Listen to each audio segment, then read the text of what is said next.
Cześć Wam, z tej strony Rafał Baran, szukając przygody.pl i dzisiaj opowiem Wam moją historię, czyli jak to się stało, że zamieszkałem na Filipinach.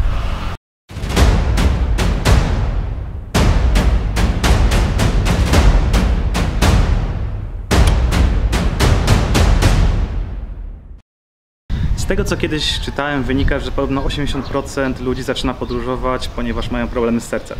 Co prawda nie mają arytmii serca czy jakieś inne choroby, ale są po nieudanych związkach w Polsce albo też na całym świecie i dlatego szukają jakiejś odskoczni od tego wszystkiego. Zaczynają po prostu podróżować. I naprawdę nie ma w tym nic dziwnego, bo w zasadzie początek mojej historii jest też taki sam. Moje chyba nieudane związki w Polsce doprowadziły do tego, że zacząłem podróżować. Pierwsze oczywiście była to Europa, później troszeczkę dalej i na sam koniec była to bardzo fajna ekspedycja do Rosji w zimie. Przelecieliśmy praktycznie pół Europy. I już przed tym wyjazdem do Rosji powiedziałem sobie, że chcę gdzieś pojechać na dłuższy okres. Co prawda ten dłuższy okres to miał być tylko i wyłącznie maksymalnie 2 miesiące, bo tylko na tyle miałem wizę. Więc kupiłem bilet w jedną stronę.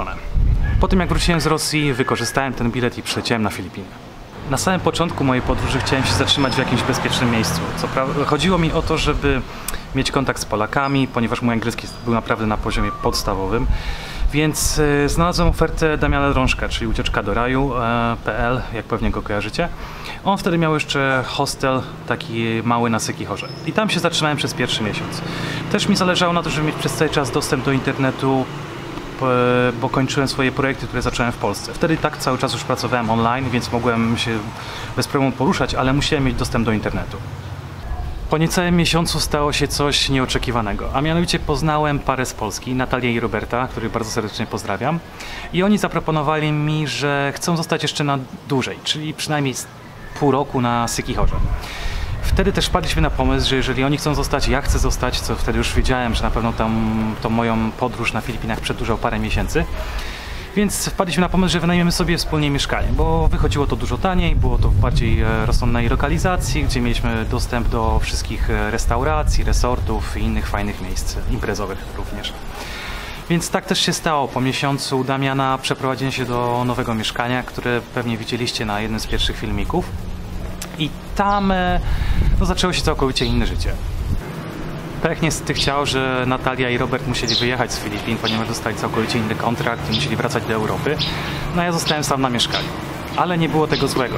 Pewnego dnia właściciel tego mieszkania, który się okazał tak samo właścicielem restauracji Baja Bar, przyszedł do mnie, bo Steven, było o nim mowa, i zaprosił mnie na kolację. Było to trochę dla mnie takie nieoczekiwane, ponieważ my się znaliśmy dobrze, zawsze byliśmy na cześć, ale nigdy nie zapraszaliśmy siebie nawzajem. Więc oczywiście skorzystałem z tej okazji, poszedłem z nimi na kolację i on wtedy mi oznajmił, że szuka kogoś do pracy. Ale nie do takiej typowej pracy, 8 godzin dziennie, tylko szuka kogoś, kto żeby zapewnił mu dostęp do wszystkich social media, czyli robił zdjęcia, filmiki nagrywał, opiekował się od strony technicznej, tak samo internetem, no i po prostu był na bieżąco ze stroną internetową. Oczywiście byłem troszeczkę zaskoczony, ponieważ nie szukałem pracy w tym momencie, natomiast zapytałem się go, co mi możesz zaoferować za to. On powiedział, no Rafał, to co chcesz, czyli wypłatę, jedzenie i darmowy nocleg. Nie mogłem odmówić. Możecie mi wierzyć lub nie, ale dopiero wtedy zaczęła się tak naprawdę moja przygoda na Filipinach. A wyglądała ona tak.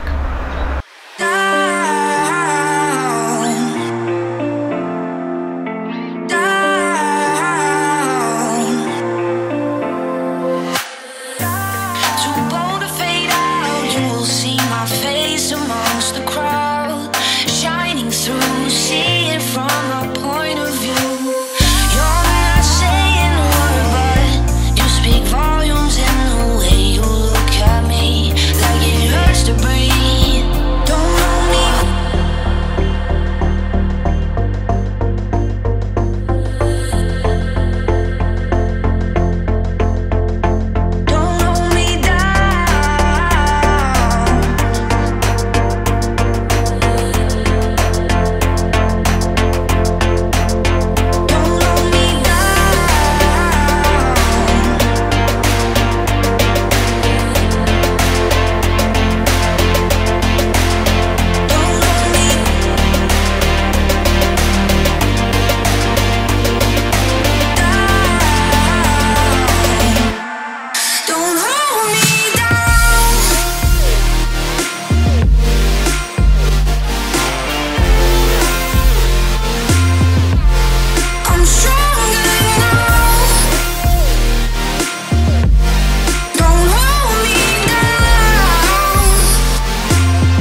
Na takiej zabawie praktycznie spędziłem pierwsze 3 lata. Był to niesamowity okres w moim życiu. Poznałem cudowne osoby z całego świata, z którymi mam kontakt do dzisiaj. Dalej do siebie piszemy, dalej czasami się odwiedzamy. Te osoby tak również wracają na Filipiny co roku na wakacje, więc widzimy się wspólnie. A ze Stevenem i Jen, właścicielami Baja Baru, współpracuję do dzisiaj, czy już nawet w tym momencie 5 lat. To są tak samo niesamowite dla mnie osoby, ponieważ to one, można powiedzieć, przez to, że zaoferowały mi pracę, wywarły na mnie ogromny wpływ, żebym został na Filipinach. Mi się to tak spodobało, że praca nie była ciężka, miałem dostęp do wszystkich różnych rzeczy, nie musiałem się martwić o pieniądze, mogłem żyć sobie swoim spokojnym, wolnym trybem życia i cieszyć się z tego, że jestem na Filipinach. A Jen i Steven do dzisiaj są moimi bardzo dobrymi przyjaciółmi i w zasadzie to już nawet nie jest praca, tylko to już jest pomoc wzajemna, żeby rozwijać jego biznesy. Moja praca dla Baja Baru z roku na rok się rozwijała, ponieważ Steven i Jen otwierali cały czas nowe inwestycje. Otworzyli później Republika Bar, który to jest też bardzo znanym miejscem na Sykichorze.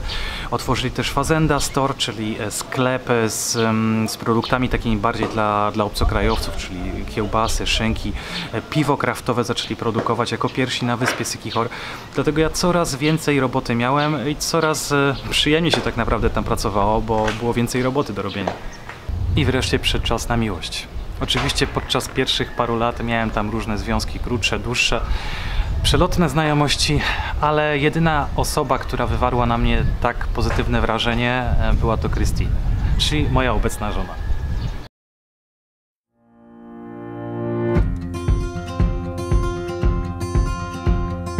It's as simple as it seems, the twinkle in your eyes, the way that time slows down when you kiss me.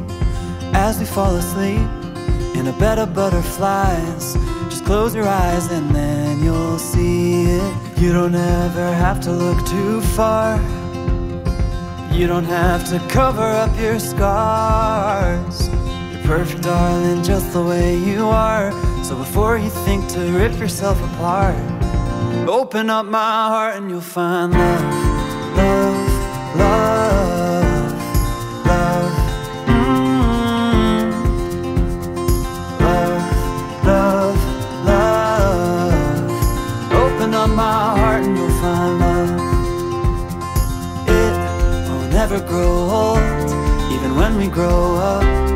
It's up to us to stop and smell each rose. They're the colors that we show, it's the feeling that we trust, and it's the brush that we both carry. You don't ever have to look too far. You don't have to cover up your scars. You're perfect, darling, just the way you are. So before you think to rip yourself apart, open up my heart and you'll find love, love, love, love, love, love, love. Open up my heart and you'll find love. When you're searching hard and it seems to lead to nowhere, no matter where you are, know I'll always be there. You don't ever have to look too far.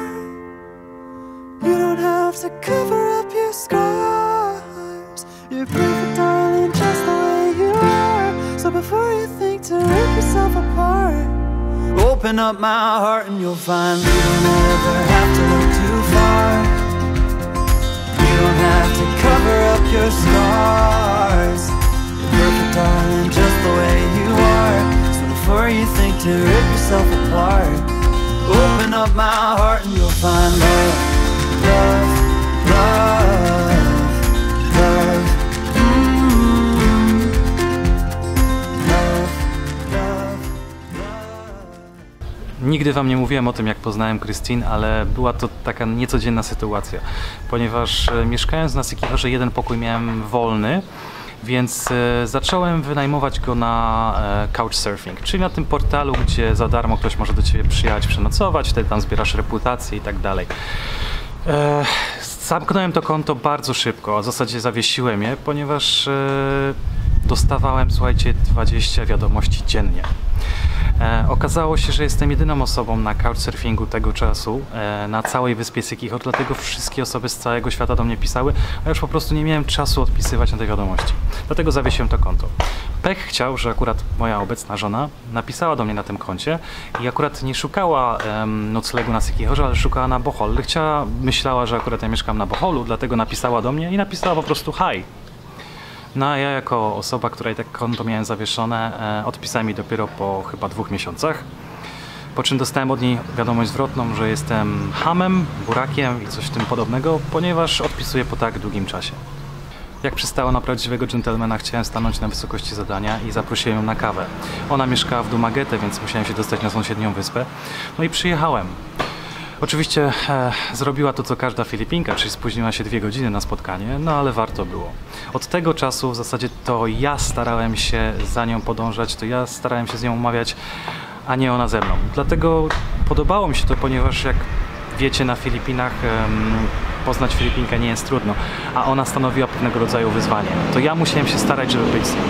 To był naprawdę dziwny okres w moim życiu, ponieważ byłem w 2 miejscach jednocześnie. Większość tygodnia spędzałem na Sykichorze, gdzie pracowałem dla Bahabaru i rozwijałem różnego rodzaju biznesy, a w tym samym tygodniu tak samo płynąłem w zasadzie do Dumaguete na sąsiednią wyspę, żeby spotkać się z Christine i spędzić tam kilka nocy. W zasadzie miałem ciuchy w 2 różnych miejscach, w mieszkaniu na Sykichorze, no i oczywiście w pokoju w Dumaguete, który też wynajmowałem, jak tylko przyjeżdżałem tam. Było to też o tyle ciekawe, że mogłem porównać życie w mieście do życia na wsi, czyli tak jakby były Sykichorem. No i to mi się coraz bardziej podobało. Oczywiście w pewnym momencie przyszedł moment, żeby powiedzieć tak.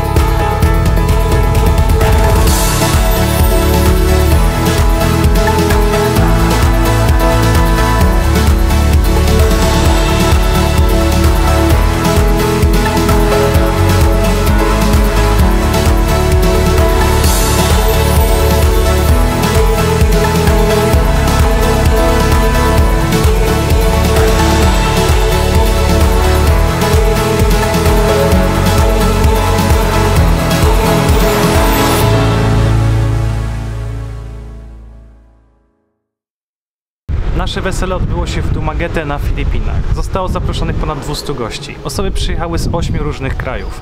Jeżeli interesuje Cię temat tego wesela, czyli ile kosztuje zorganizowanie tego, jak to wygląda, z jakimi problemami trzeba się zmierzyć, to zapraszam na mojego bloga do kategorii Filipiny. Tam jest osobny artykuł poświęcony temu, ile to wesele kosztowało i jak je zorganizowaliśmy. Kolejny wielki krok dla mnie to przeprowadzka do Dumaguete. Stało się to oczywiście po ślubie, bo tak jak zaplanowaliśmy z Christine, to będzie to ten moment, kiedy muszę powiedzieć, że zrywam kontakty z Sykichorem i przeprowadzam się do dużego miasta. Dużo osób się mnie pytało, czy podobała mi się ta przeprowadzka, ponieważ żyłem przez 4 lata na bardzo małej wyspie, turystycznym miejscu, gdzie jest dużo plaż, dużo zieleni, życie się toczy bardzo wolno i nagle muszę się przeprowadzić do dużego miasta, no bo może jeżeli porównujemy Filipiny, to nie aż tak dużego miasta, ale przeprowadzić się do miasta, gdzie będę mieszkał w mieście, gdzie no już nie będę miał takiego kontaktu z tą zielenią, tylko będę miał z ruchem ulicznym i z innymi rzeczami, z tymi rzeczami, przed którymi uciekałem. Odpowiedź zawsze miałem taką samą, czyli cieszyłem się z przeprowadzki. Po 4 latach mieszkania na małej wyspie na Filipinach naprawdę człowiek jest się w stanie znudzić tą wyspą. To znaczy, nie zrozumcie mnie źle, ja kocham Sykichor, uwielbiam tam przyjeżdżać, ale lubię tam spędzać dzień, 2, 3, maksymalnie tydzień. Albo tak jak w przypadku Was, no okres wakacyjny, ale mieszkanie na małej wyspie, gdzie brakuje dostępu do niektórych produktów, gdzie jest co chwilę problem z elektrycznością, już nie wspominając o internecie, staje się po prostu uciążliwe. A ja chciałem zacząć normalnie pracować, bo założyłem rodzinę, więc dlatego Dumaguete przeprowadziłem się tam i w końcu miałem dostęp do normalnego internetu, za co dziękuję. W tego typu filmach najważniejsze jest zakończenie i pozytywna myśl na koniec, więc tym zakończeniem jest Emilia, nasza córka, która się urodziła 4 miesiące temu. Jest pół Filipinką, pół Polką i jest dokładnie, jakby to powiedzieć, made in Poland, ponieważ to właśnie tam została poczęta na naszych wakacjach wspólnych w Polsce. Mam nadzieję, że ten film będzie pewnego rodzaju dla Ciebie inspiracją, że zauważysz to, że po drugiej stronie globu może być coś ciekawego dla Ciebie, może tam właśnie poznasz miłość swojego życia, albo po prostu spodoba Ci się ten styl życia. Dziękuję, że dotrwałeś do końca tego filmu. Jeżeli Ci się spodobał, zostaw łapkę w górę albo komentarz. No i oczywiście zapraszam na kolejne moje odcinki, albo też poprzednie, które są w archiwum. Pozdrawiam Was serdecznie. Pa!